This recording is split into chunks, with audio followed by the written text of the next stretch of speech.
আমার most favourite চাঁদের হাট আছে।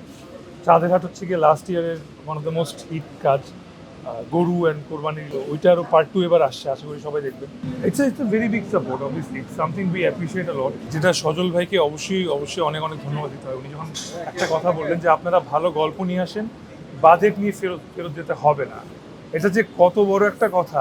এই কথাটা আসলে প্রতিবার আমরা আশা করেছি কারো না কারো কাছ থেকে শুনবো, কিন্তু প্রতিবারই যখন যাই, ভাই এবার তো বাজেটটা একটু কম, ভাই এবার, কোনোবার হয় না যে ভাই এবার বাজেট বেশি, আপনি নিয়ে যান, ভালো একটা কাজ করে। সো এই ফার্স্ট টাইম হয়তো কেউ একজন বললো এইভাবে এত সুন্দর করে, এত চমৎকার করে।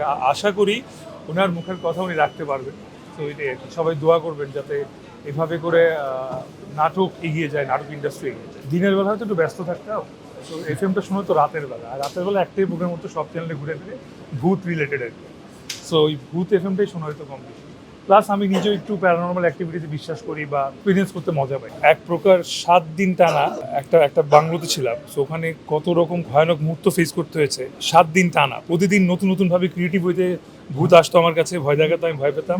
দ্বিতীয় দিন আমি আবার যেতাম ভয় পেতে, এবং আবার ভয় পেতাম। না ওটা আসলে আমি জেনুইনলি একটু ভীতু প্রকৃতি, ভূত প্রেতের দিক থেকে একটু ভূত নিয়ে বেশি কথা বলি। দেখা যাবে সব যত ঢাকা শহরে ভূত আছে আমাকে দিতে হবে। বাট হ্যাঁ, আমি একটু ভূত প্রেত ভয় পাই বেশি, ওই কারণেই আসলে এত কিছু দুষ্টাইম করে বলছি। বাট কয়েকদিন আগে আমি আমার বাসা সিসিটিভি ফুটেজে একটা জিন দেখেছি আমি নিজের চোখে। এরপর থেকে তো এইসব বিশ্বাস আরো বেশি। ঈদের নাটক আছে, চমৎকার কিছু নাটক আছে, তার মধ্যে অন্যতম হচ্ছে গিয়ে চলো হারিয়ে যাই। খুবই ভিন্ন একটা গল্প, প্রেমের গল্প তো সবসময় দেয়, সবাই করে, আমিও করি। এটা একটু অন্যরকম গল্প, যেখানে আপনি কাস্টিং দেখেই বুঝতে পারছেন আবুল হায়াত স্যার আছেন, দিলারা ম্যাম আছেন, আরো ইয়াং অনেকে আছেন, আমি আছি, তটিনী আছে। তো সব ফ্যামিলির সবাইকে নিয়ে দেখতে পারবেন আসলে এরকম একটা ড্রামা। তারপর আমার মোস্ট ফেভারিট চাঁদের হাট হচ্ছে গিয়ে লাস্ট ইয়ারের one of the most hit কাজ, গরু অ্যান্ড কোরবানির। ওইটারও পার্ট 2 এবার আসছে, আশা করি সবাই দেখবেন। একবার আমার সঙ্গে যেটা হয়েছিল যে আমি কোরবানি ঈদের নাটক শুটিং করছিলাম, কোরবানি রিলেটেড। সেটা শুটিং করতে করতে এত দেরি হয়ে গেছে, পরদিন সকালে আমি বাসে গিয়ে দেখি আমার গরু কোরবানি।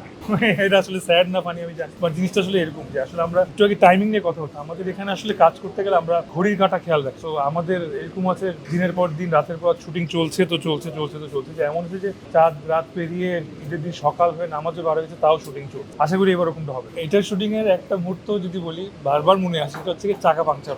আপনি যেরকম হাসছেন, বিষয়টা তো হাস্যকর তখন আমাদের জন্য ছিল না, অনেক বেদনাদায়ক ছিল। কারণ আমরা সারা ভোর 5টার সময় উঠে ট্রেনে করে কক্সবাজার গিয়েছিলাম শুটিং করতে দুপুর 3টার সময় নেমে একটা লক্কর ঝক্কর মাইক্রোবাস দেখে আমি বলছিলাম এই মাইক্রোবাসে ঝামেলা আছে, আমরা কি অন্য একটা মাইক্রো নিতে পারি?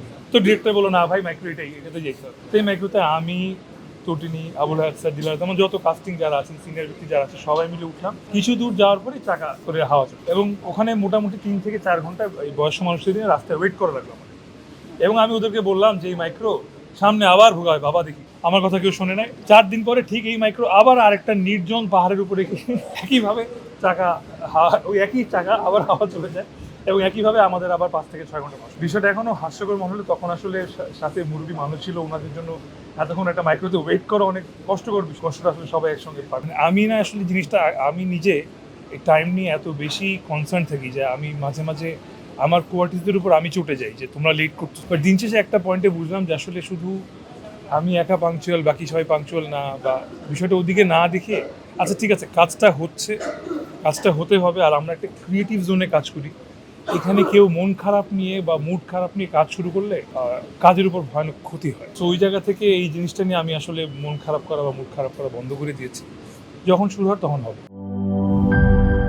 জীবনের সাথে চলে high five, all time healthy life. নিশ্চিন্তে খান, স্বাস্থ্যকর অল টাইম পান। All time healthy life.